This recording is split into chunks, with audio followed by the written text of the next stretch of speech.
பிரம்மோஸ் ஏவுகணை ஆரம்ப காலகட்டத்தில் நம்மளோட இந்திய விமானப்படை மற்றும் கப்பற்படைகள்ல இணைக்கப்பட்ட சூழ்நிலையில இந்த ஏவுகணை மற்றும் இந்த ஏவுகணையோட விஞ்ஞானிகளை பார்த்து உலகமே ஆச்சரியம் மற்றும் பயத்துல இருந்துச்சு.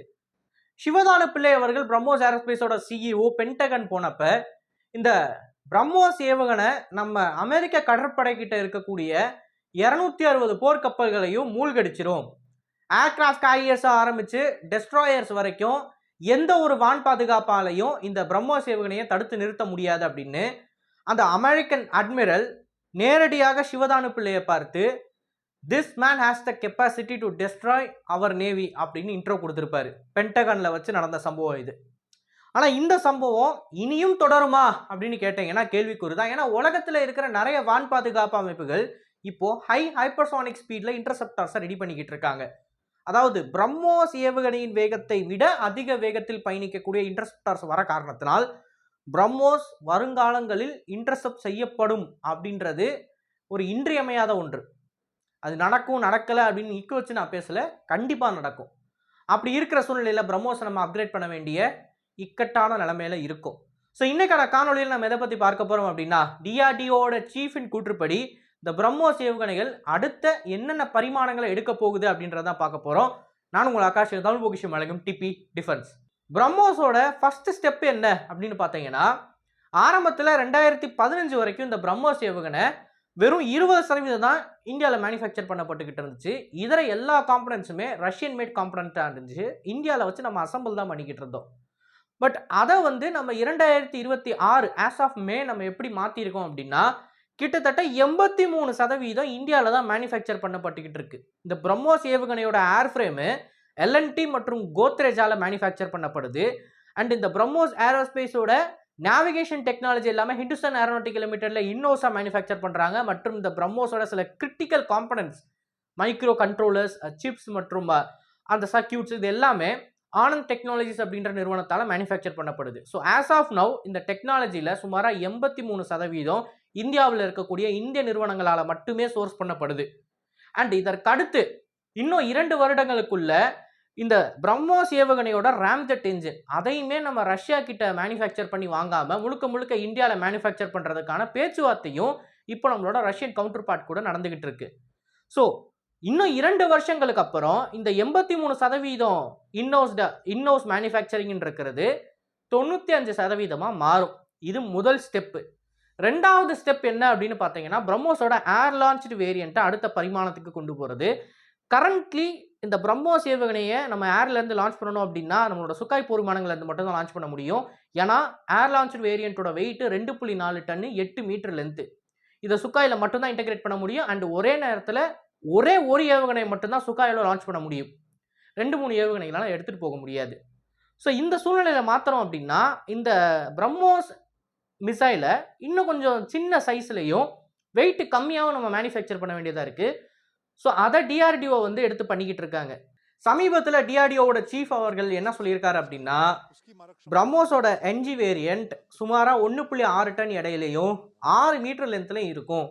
இதை நாங்கள் இந்த வருஷம் அல்லது அடுத்த வருஷத்துக்குள்ள சுக்காயில் இன்டெகிரேட் பண்ணி சோதிச்சு பார்த்துருவோம் அப்படின்னு டிஆர்டிஓவோட சீஃப் சொல்லியிருக்காரு.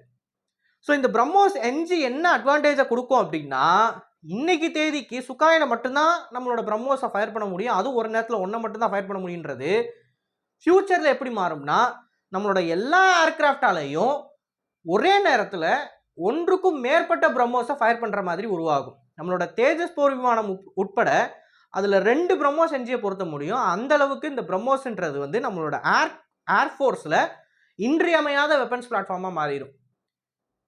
ஸோ அதற்கு கீ ஃபேக்டர் என்ன அப்படின்னா, இதை 1.6 டன்னில் கொண்டு 6 மீட்டர் லென்த்துக்குள்ளே இதை நம்ம டிசைன் பண்ணணும்.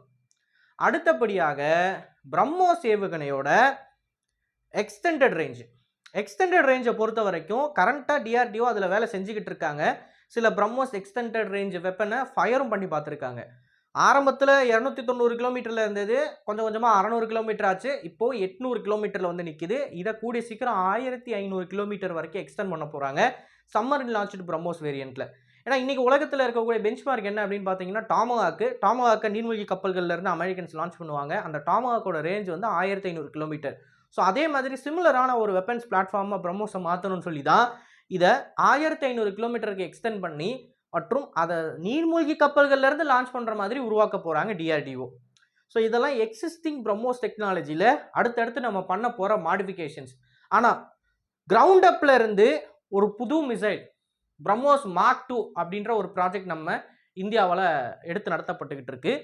அது என்ன அப்படின்னு பார்த்தீங்கன்னா, எப்படி 2000வது காலகட்டத்தில் உலகத்தையே இந்த க்ரூஸ் மிசைல் டெக்னாலஜியில் நம்ம டாமினேட் பண்ணமோ, அதே மாதிரி ஹைப்பர்சானிக் க்ரூஸ் மிசைல் அப்படின்ற இந்த கேட்டகரியிலையும் நம்ம தான் ஃபர்ஸ்டாக இருக்க போகிறோம், வேர்ல்டை டாமினேட் பண்ண போகிறோம். அதுதான் ஸ்கிராம்ஜெட் ப்ரொபல்ஷன். ஸ்கிராம்ஜெட்டை பொறுத்த வரைக்கும் நான் ஏற்கனவே ஒரு காணொலியில் சொல்லியிருப்பேன். நம்மளோட டிஆர்டிஓ என்ன பண்ணியிருக்காங்க அப்படின்னா, சமீபத்தில் சுமாராக 1200 வினாடிகளுக்கு ஒரு ஸ்கிராம்ஜெட் என்ஜினை டெஸ்ட் பண்ணியிருக்காங்க. 1200 செகண்ட்ஸ்னா கிட்டத்தட்ட 20 நிமிஷம். அந்த 20 நிமிஷத்தில் நீங்கள் ஹை ஹைப்பர்சானிக் ஸ்பீடில் ட்ராவல் பண்ணீங்கன்னா 2500 கிலோமீட்டர் அசால்ட்டாக கவர் பண்ண முடியும். ஸோ யோசிச்சு பாருங்க, 2500 கிலோமீட்டர் ரேஞ்ச் இருக்கிற ஒரு scramjet hypersonic BrahMos mark 2 missile. இந்த மிசைலை வந்து அண்டர் டெவலப்மெண்ட்ல இருக்கு. இதுக்கு முன்னாடி நம்ம என்ஜின் எல்லாமே ரஷ்யன்ஸ் தான் டிசைன் பண்ணியிருந்தாங்க. அந்த என்ஜினோட டெக்னாலஜி நமக்கு ஷேர் பண்ணாங்க. பட் அந்த என்ஜினை மேனுஃபேக்சர் பண்ணி இந்தியாவுக்கு சப்ளை பண்ணது ரஷ்யன்ஸ் தான். பட் இப்போ பிரம்மோஸ் 2ல என்ன நடந்துகிட்டு இருக்கு அப்படின்னு பார்த்தீங்கன்னா, அந்த என்ஜினே டிஆர்டிஓ உருவாக்கிட்டாங்க. ஸ்கிராம்ஜெட் ப்ரொபல்ஷன் வந்து இப்போ டிஆர்டிஓ கிட்ட தான் இருக்கு, ரஷ்யன்ஸ் கிட்ட இல்லை. ஆல்ரெடி ஏர்ஃப்ரேமை வந்து நம்ம எல்என்டி, கோத்ரேஜ் மாதிரியான பிரைவேட் கம்பெனிஸ்லாம் உருவாக்கிக்கிட்டு இருக்காங்க. ஸோ மெட்டாலஜியில் வந்து இந்த பிரைவேட் கம்பெனிஸ்லாம் ரொம்ப எக்ஸ்பர்ட்டாக இருக்காங்க. கூடுதலாக நேவிகேஷன் சாஃப்ட்வேர்ஸ் இதை டிசைன் பண்ணது ஆரம்பத்தில் இருந்தே நம்மளோட பிரம்மோஸ் ஏரோஸ்பேஸ் இன்ஹவுஸாக டிஆர்டிஓ கிட்ட இருந்து கிடைச்ச எக்யூப்மெண்ட் மூலமாக தான் டிசைன் பண்ணப்பட்டது. ஸோ பிரம்மோஸோட ப்ரீவியஸ் கான்ட்ராக்ட் படியே பார்த்தீங்க அப்படின்னா, அதோட ஏர்ஃப்ரேமு, அதோட நேவிகேஷன் ரெண்டுமே இந்தியா தான் டிசைன் பண்ணாங்க. அந்த ப்ரொபல்ஷன் யூனிட் மட்டும் தான் ரஷ்யா கிட்ட இருந்து வந்துச்சு. ப்ரொபல்ஷன் அப்படின்னு சொல்றப்ப ராம்ஜெட் என்ஜின், பூஸ்டரு, அப்புறம் த்ரஸ்டர், அதோட டைரக்ஷனை 90 டிகிரி மாற்றுறதுக்கான த்ரஸ்டர், இது எல்லாமே ரஷ்யன்ஸ் கிட்ட இருந்து நமக்கு வந்துச்சு. இப்போ ஸ்கிராம்ஜெட் டெக்னாலஜி நம்ம கிட்ட இருக்கு. ஒரு ப்ராப்பரான ஸ்பேஸ் ரிசர்ச் ப்ரோக்ராம் நம்ம வச்சிருக்கோம், ஐஎஸ்ஆர்ஓ. ஐஎஸ்ஆர்ஓவில் உருவாக்காத த்ரஸ்டர்லாம் கிடையாது, பூஸ்டரும் கிடையாது. ஸோ கரண்டாக பார்த்தீங்க அப்படின்னா ஏர்ஃப்ரேமு, என்ஜினு, த்ரஸ்டர்ஸ்ன்னு சொல்லி எல்லா டெக்னாலஜியுமே இன்னோஸாக இந்தியாவில் ஆல்ரெடி இருக்குது. நமக்கு பிரம்மோஸ் மார்க் 2க்கு ரஷ்யன்ஸோட சப்போர்ட் வேணும் அப்படின்ற அவசியமே கிடையாது. அஃப்கோர்ஸ் பிரம்மோஸ் ஏரோஸ்பேஸில் வந்து பாதி ரஷ்யன்ஸ் ஓன் பண்ணுறதுனால கண்டிப்பாக அவங்களோட டெக்னாலஜிக்கல் பார்ட்னர்ஷிப்ன்றது இருக்க தான் போகுது. ஆனால் பிரம்மோஸ் மார்க் 2ல பார்த்தீங்க அப்படின்னா ஆரம்பத்தில் இருந்தே இண்டிஜினஸ் கண்டென்ட் வந்து 90% இருக்கும். ரஷ்யன்ஸோட டெக்னாலஜிக்கல் பார்ட்டிசிபேஷன்ன்றது ரொம்ப ரொம்ப கம்மியாக தான் இருக்க போகுது. விச் மீன்ஸ் பிரம்மோஸ் மார்க் 2வை வந்து நம்ம இண்டக்ஷன் பண்ண ஆரம்பித்ததுலேருந்து வெளிநாடுகளில் இருக்கக்கூடிய நம்மளோட நட்பு நாடுகள் வியட்நாம், இந்தோனேஷியா மாதிரியான நாடுகளுக்கு எக்ஸ்போர்ட் பண்ண முடியும். சைனாவோட எதிரிகள் சவுத் சைனா சீல எங்கெங்கெல்லாம் இருக்காங்கன்றதை பார்த்து அவங்க எல்லாத்துக்கிட்டையும் இந்த பிரம்மோஸ் மார்க் 2வை நம்ம சப்ளை பண்ணோம் அப்படின்னா சைனீஸ் கவுண்டர் பேலன்ஸாக இந்த வெப்பன்ஸ் பிளாட்ஃபார்ம்ன்றது மாறும். இது வெறுமனே நம்ம நாட்டோட பாதுகாப்பு மட்டும் இல்லாமல், நம்மளோட நாட்டு பாதுகாப்பை உறுதி செய்வது மட்டும் இல்லாமல் நம்மளோட எதிரியையும் தூங்க விடாமல் பார்த்துக்கும். ஸோ அப்பேற்பட்ட ஒரு பிளாட்ஃபார்ம் தான் பிரம்மோஸ் 2. அண்ட் அந்த பிரம்மோஸ் 2வுமே இன்னும் 2 வருடங்களுக்குள்ள டெஸ்ட் ஃபேஸ்க்குள்ளே போயிடும் அப்படின்னு டிஆர்டிஓ சீஃப் சொல்லியிருக்காரு. ஸோ கரண்ட்டாக பார்த்தீங்க அப்படின்னா இந்த பிரம்மோஸ் ஏவுகணை ஆரம்பத்தில் எப்படி இருந்துச்சு அப்படின்றத நம்ம பல காணொலிகளில் டிஸ்கஸ் பண்ணியிருப்போம். பட் இப்போ இது படிப்படியாக மாறிக்கிட்டு இருக்குது. ஃப்யூச்சரில் அது இந்த சூழ்நிலைக்கு போகும் அப்படின்றதையும் நான் சொல்லிட்டேன். ஸோ இதை பற்றி நீங்கள் என்ன நினைக்கிறீங்க அப்படின்றத மறக்காமல் கமெண்ட்ஸில் பதிவிடுங்க. அண்ட் இது போல நிறைய தகவலை தெரிந்து கொள்ள டிப் நியூஸ் பேஜை ஃபாலோ பண்ணிக்கோங்க. நல்லது இப்போ வந்து நல்ல சமுதாயத்தை உருவாக்கும். நன்றி, வணக்கம்.